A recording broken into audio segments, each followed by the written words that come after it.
Dabou, cœur battant de la Côte d'Ivoire, est réputé pour bien plus que ses plages. C'est ici, au cœur de cette ville, que se perpétue un savoir-faire ancestral, la fabrication de l'attiéké. L'attiéké, cette semoule de manioc, est bien plus qu'un aliment. C'est un patrimoine culinaire, un lien entre les générations.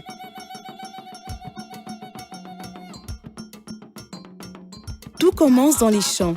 Le manioc, tubercule robuste, est la matière première de notre attiéké. Le manioc utilisé pour faire l'attiéké, on appelle ça yassé. Pourquoi le manioc yassé? Parce que yassé, là, quand tu fais l'attiéké, ça fait du bon attiéké. Il n'y a pas beaucoup d'amidon dedans. C'est pourquoi on aime beaucoup le yassé. Parce que quand il fait de l'attiéké de très bonne qualité. Une fois récolté, le manioc subit une transformation minutieuse. Après avoir déterré le manioc, on emmène, on épluche. On épluche ça, puis on découpe en petits morceaux.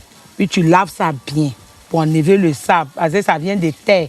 Donc le sable a encore beaucoup. Donc il faut laver ça bien avec beaucoup d'eau. Plusieurs fois même s'il le faut. Et après le lavage maintenant, on met ça dans une assiette où on met la pâte qu'on a déjà précuit maintenant. On met ça dessus pour aller à la machine pour écraser. C'est après l'obtention de cette pâte-là qu'on vient maintenant pour le pressage. On presse pour enlever l'eau. On passe à l'étalage pour faire les boules. Parce que l'attiéké, il y a des grains.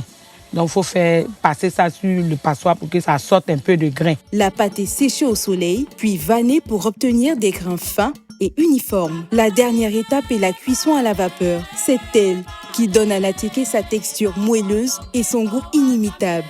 Consciente de cet enjeu, la ministre de la Culture est allée à la rencontre des femmes productrices d'attiéké pour leur témoigner son soutien. Grâce à vous, la Côte d'Ivoire va être reconnue du monde entier parce que vous avez un savoir-faire très particulier qui date de siècles et qui a été transmis et que vous aussi vous transmettez. Cette reconnaissance, qui est une reconnaissance mondiale, va faire la fierté de la Côte d'Ivoire. Dans quelques jours, on va annoncer la belle nouvelle. Grâce à vous, la Côte d'Ivoire va encore rayonner.